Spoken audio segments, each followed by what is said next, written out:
আসসালামু আলাইকুম প্রিয় শিক্ষার্থী বন্ধুরা, সবাইকে স্বাগতম জানাচ্ছি আমাদের আরও একটি নতুন ক্লাসে। আজকে আমরা আলোচনা করব এইচএসসি টেক্সট বুকের আমাদের যে সিরিজটি চলছে সেটার ইউনিট 4 লেসন 1, অর্থাৎ আমাদের ইউনিট 4 লেসন 1-এর যে শিরোনামটি আছে সেটি হচ্ছে হাউ ইউর ব্রেন নেগোশিয়েটস ট্রাফিক, অর্থাৎ যেভাবে তোমার মস্তিষ্ক, নেগোশিয়েট শব্দের অর্থ হচ্ছে নিয়ন্ত্রণ করা, ট্রাফিক অর্থাৎ যানবাহন, কিভাবে তোমার মস্তিষ্ক বা যেভাবে তোমার মস্তিষ্ক ট্রাফিককে নিয়ন্ত্রণ করে। বা নেগোশিয়েট শব্দের অর্থ শুধু নিয়ন্ত্রণ করা বোঝায় না, নেগোশিয়েট শব্দের অর্থ হচ্ছে আলাপ আলোচনা করা বা মধ্যস্থতা করা, এরকম বোঝায়। অর্থাৎ এখানে বোঝা যাচ্ছে যে তোমার ব্রেইনের সাথে এই যে ট্রাফিক বা যানবাহনের যে একটা বোঝাপড়া, এটা কিভাবে হয় বা যেভাবে হয় সেই বিষয়ে এই প্যাসেজে আলোচনা করা হবে। তো তোমরা যারা এখনো আমাদের পূর্বের ভিডিওগুলো দেখোনি বা পূর্বের ক্লাসগুলো দেখোনি, অবশ্যই দেখে আসবে। তো চলো আমরা শুরু করছি আমাদের আজকের ক্লাসটি। When you are in the driving seat, যখন you are in the driving seat, তুমি যখন ড্রাইভারের সিটে, অর্থাৎ তুমি যখন চালকের অবস্থানে, of a car, অর্থাৎ যখন তুমি একটি গাড়ির চালকের অবস্থানে, you have the steering, তোমার কাছে আছে স্টিয়ারিং। স্টিয়ারিং বলতে আমরা যেটা বোঝায় যে গাড়িকে ডিরেক্ট করার জন্য, অর্থাৎ বামে যাবে ডানে যাবে এটার জন্য আমরা যে একটি চাকার মতো জিনিস যেটা ঘোরা ড্রাইভাররা ঘোরায় সেটা হচ্ছে steering. And the horn in your hands, এবং তোমার হাতে কি থাকবে? হর্ন, বা যেটা দিয়ে তুমি কি করবা, যে সামনে যদি কিছু থাকে তাহলে এটাকে হর্ন বাজিয়ে মানুষকে সচেতন করে দেওয়ার জন্য। তো তাহলে ইউ হ্যাভ দ্য, তোমার কাছে যদি তুমি কিসে থাকো, একটি ড্রাইভারের অবস্থানে থাকো, তাহলে তোমার হাতে স্টিয়ারিং থাকবে, তোমার হাতে হ্যান্ড হর্ন থাকবে। দ্য ব্রেক, ব্রেক থাকবে, অ্যান্ড অ্যাক্সেলারেটর, অ্যাক্সেলারেটর ব্রেক তো আমরা বুঝি যে গাড়ি থামানোর জন্য যেটা ব্যবহার করা হয়। অ্যাক্সেলারেটর হচ্ছে গাড়ি গতি বাড়ানোর জন্য, অর্থাৎ এনহ্যান্সিং ইউর স্পিড, তোমার গতিকে বাড়ানোর জন্য যেটা ব্যবহার করা হয় সেটা হচ্ছে অ্যাক্সেলারেটর। আন্ডার ইউর ফিট, অর্থাৎ তোমার পায়ের নিচে, তাহলে তোমার পায়ের নিচে ব্রেক এবং অ্যাক্সেলারেটর থাকবে। আইস ওপেন লুকিং এহেড, আইস তোমার চোখ থাকবে ওপেন খোলা, লুকিং এহেড সামনের দিকে তাকানো। তাহলে কি কি থাকবে? তুমি যদি ড্রাইভার হও তোমার কি কি থাকবে? তোমার স্টিয়ারিং থাকবে, হর্ন থাকবে তোমার হাতে, ব্রেক এবং অ্যাক্সেলারেটর তোমার পায়ে থাকবে, এবং তোমার চোখ সবসময় সামনের দিকে থাকবে, যেটা খোলা থাকবে। লেফট অ্যান্ড রাইট, মানে লেফট অ্যান্ড রাইট বলতে তোমার চোখটা থাকবে বাম দিকে ডান দিকে, অর্থাৎ চারিদিকে তুমি খেয়াল করবা, এরকম। The same can be said about a motorcycle rider, the same can be said, অর্থাৎ একই রকমভাবে বলা যায় অ্যাবাউট আ মোটরসাইকেল রাইডার, অর্থাৎ একজন মোটরসাইকেল ড্রাইভার সম্পর্কে একই কথা বলা যায়। উইথ সাম মডিফিকেশন, কিছু পরিবর্তন দিয়ে, মডিফাই শব্দের অর্থ হচ্ছে যে পরিবর্তন করা, তো কিছু মডিফিকেশন করে এটা একই কথাই মোটরসাইকেল রাইডার সম্পর্কে বলা যেতে পারে। দেজ আর অল ভেরি ভিজিবল, এই জিনিসগুলো খুবই দৃশ্যমান। ভিজিবল শব্দের অর্থ হচ্ছে দৃশ্যমান, অর্থাৎ যেগুলো দেখা যায়। বাট কিন্তু বিহাইন্ড অল, এগুলোর পেছনে, দেয়ার ইজ সামথিং, কিছু আছে, দ্যাট কিপস ওয়ার্কিং আনসিন, অর্থাৎ যেটা করা হয় কিন্তু এটা দেখা হয় না, অর্থাৎ কিছু বিষয় অদৃশ্যই কাজ করে যায়।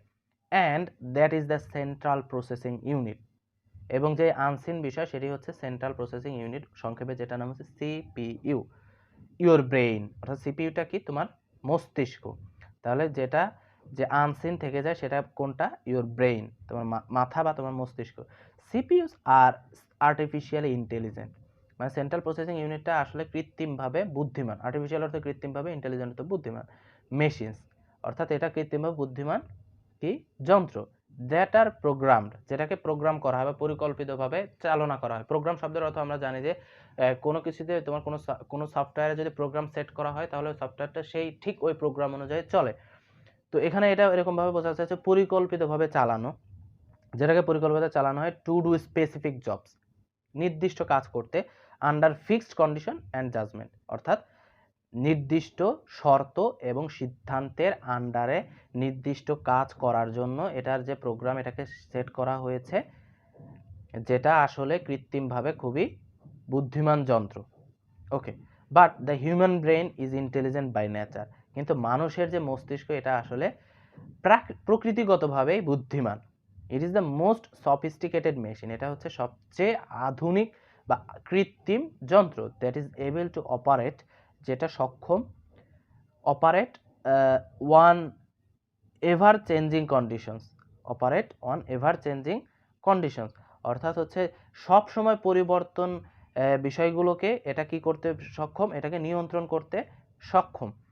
তাহলে it is the most sophisticated machine that is able to operate one ever changing condition and standards of judgment, অর্থাৎ সবসময় এভার চেঞ্জিং, সবসময় পরিবর্তনশীল যে শর্ত এবং যে সিদ্ধান্ত, এটাকে কি করতে সক্ষম, অপারেট করতে সক্ষম বা নিয়ন্ত্রণ করতে সক্ষম, পরিচালনা করতে সক্ষম।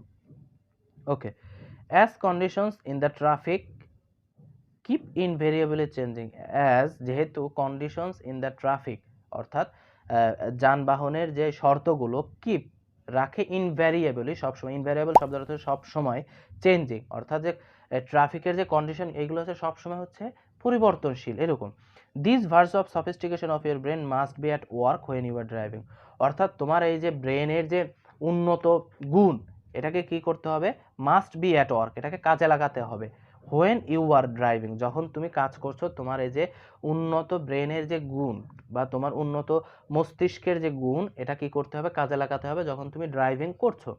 The difference between traffic in the roads, অর্থাৎ রোডস অ্যান্ড হাইওয়েজ, অর্থাৎ সড়ক এবং মহাসড়কের যানবাহন এবং অ্যান্ড রেসিং সার্কিট, অর্থাৎ রেসিং সার্কিট এবং সড়ক মহাসড়কের রাস্তার যে যানবাহনের ভিতরে পার্থক্য, must not be blurring inside you, must not be blurring, blur শব্দের অর্থ ঝাপসা হয়ে যাওয়া, ইনসাইড ইউ তোমার ভিতরে এটা যেন ঝাপসা হয়ে না যায়, অর্থাৎ রাস্তাতে রেসও হতে পারে, আবার এটা মহাসড়ক হতে পারে বা নর্মাল সড়ক হতে পারে, রোড হতে পারে, তো এইগুলো যেন সব কিছু তোমার কাছে যেন ঝাপসা হয়ে না যায়, এই দুইটার ভিতরে পার্থক্য তুমি যেন ঝাপসা হয়ে না যায়। তার মানে হচ্ছে রেসে নর্মালি হচ্ছে আমাদের গতিটা খুবই স্পিডে যায়, আর নর্মাল গাড়ি চালানোর ক্ষেত্রে কিন্তু সেই জিনিসটা আমরা ফলো করি না। তো এখানে এরকমভাবে বোঝানো হচ্ছে যে তোমার রেসিং সার্কিট এবং নর্মাল রোড হাইওয়ের ভিতরে যে গাড়ি চালানোর পার্থক্য, এটা তোমাকে কাজে লাগাতে হবে। এই জিনিসটা তুমি যেন ঝাপসা করে না ফেলো, অর্থাৎ তোমাকে রোডটাই যেন তুমি রেসিং সার্কিট মনে না করো বা হাইওয়েটাকে তুমি যেন রেসিং সার্কিট মনে না করো, এই দুইটার ভিতরে পার্থক্য তোমাকে ধরতে হবে, তোমার ভিতরে যেন এটা ঝাপসা হয়ে না যায়, তোমার যেন খুব ভালো জ্ঞান থাকে। এখানে এই জিনিসটা বোঝানো হচ্ছে। নেভার ইমাজিন, নিজেকে ভেবো না, নেভার ইমাজিন, কখনো ভেবো না, ইয়োরসেলফ, নিজেকে, to be a Michael Schumacher, অর্থাৎ নিজেকে কখনো মাইকেল শুমাকার ভেবো না। এখন কথা হচ্ছে মাইকেল শুমাকারকে পরবর্তীতে কিন্তু এখানে বলা হচ্ছে driving an F1 at 300 mile per hour, অর্থাৎ যিনি কি করতো, ড্রাইভ করতো 300 মাইল প্রতি ঘন্টায়। তাহলে 300 মাইল প্রতি ঘন্টায় ড্রাইভ করতো কে, মাইকেল শুমাখার। তো নিজেকে সেই মাইকেল শুমাখার কল্পনা করো না। Live no room for fantasy, অর্থাৎ অলিক কোনো কিছুর জন্য এটাকে ছেড়ে দিও না, অর্থাৎ যেটা অবাস্তব আসলে এরকম কাজ করার জন্য তুমি ছেড়ে দিও না। 300 মাইল প্রতি ঘন্টা চালানো আসলে অবাস্তব, তো এই জিনিসটা তুমি যেন রাস্তাঘাটে আসলে প্রয়োগ না করো, এই বিষয়টাই বোঝানো হচ্ছে। You must always be ready, তোমাকে অবশ্যই সবসময় কি করতে হবে, প্রস্তুত থাকতে হবে। টু এনকাউন্টার, এনকাউন্টার শব্দটা তো মুখোমুখি হওয়া। আনএক্সপেক্টেড বিহেভিয়ার, অর্থাৎ অপ্রত্যাশিত ঘটনা, অপ্রত্যাশিত আচরণ। ফ্রম এনি ভেহিকেল, অর্থাৎ যে কোনো যানবাহন থেকে। অর পেডেস্ট্রিয়ান, অর্থাৎ পথচারীদের কাছ থেকে। তার মানে কি বোঝাচ্ছে যে তোমার সবসময় প্রস্তুত থাকতে হবে যে কোনো পথচারী অথবা যে কোনো যানবাহনের কাছ থেকে অপ্রত্যাশিত কিছু আচরণের মুখোমুখি হতে, অর্থাৎ অপ্রত্যাশিত অনেক আচরণ তোমার সামনে এসে যেতে পারে, তো মুখোমুখি হতে পারো পথচারী এবং বিভিন্ন যানবাহনের থেকে। Keep your cool is easy to advice, অর্থাৎ নিজেকে শান্ত রাখা ইজ ইজি, খুবই সহজ, টু অ্যাডভাইস অর্থাৎ এটা বলা বা এটা উপদেশ দেওয়া খুবই সহজ, বাট কিন্তু ডিফিকাল্ট টু মেইনটেইন, কিন্তু এটা আসলে মানা বা পালন করা খুবই কঠিন। তাহলে নিজেকে শান্ত করো, এটা বলা খুবই সহজ, কিন্তু করা খুবই বা পালন করা খুবই কঠিন। Still you must always restrain yourself, তারপরেও বা তবুও ইউ মাস্ট অলওয়েজ বা এখনো you must always restrain yourself, you must always, you must শব্দের অর্থ আমরা তখনই ব্যবহার করা যখন অবশ্যই করতে হবে, এরকম ক্ষেত্রে ইউ মাস্ট অলওয়েজ রেস্ট্রেন শব্দের অর্থ আবদ্ধ করা বা নিজেকে সংযত রাখা। তাহলে ইউ মাস্ট অলওয়েজ রেস্ট্রেন, নিজেকে সবসময় কি করতে হবে, সংযত রাখতে হবে। You must always restrain yourself, নিজেকে সবসময় কি করতে হবে, সংযত রাখতে হবে। বিকজ, কারণ at the end of the day, দিন শেষে, you don't want to be regarded as a killer, you don't want, তুমি চাও না, টু বি হতে, রিগার্ডেড পরিচিত, অ্যাজ এ কিলার অর্থাৎ তুমি দিন শেষে একজন ঘাতক হতে চাও না বা হত্যাকারী হতে চাও না। নাও ইউ সি, এখন তুমি দেখো, দ্য লাস্ট থিং, সর্বশেষ বিষয়, that differentiates you from a computer, যেটা তোমাকে কম্পিউটার থেকে আলাদা করে, ইজ ইউর কনসিয়াস, তোমার বিবেক, অর্থাৎ সবশেষ যে জিনিস যে তুমি এবং কম্পিউটারের ভিতরে যে বিষয়টা পার্থক্য সেটি হচ্ছে তোমার বিবেক, অর্থাৎ তোমার বিবেক আছে আর কম্পিউটারের বিবেক নাই। তো এটুকু ছিল হচ্ছে আমাদের আজকের যে প্যাসেজ, খুবই ছোট প্যাসেজ।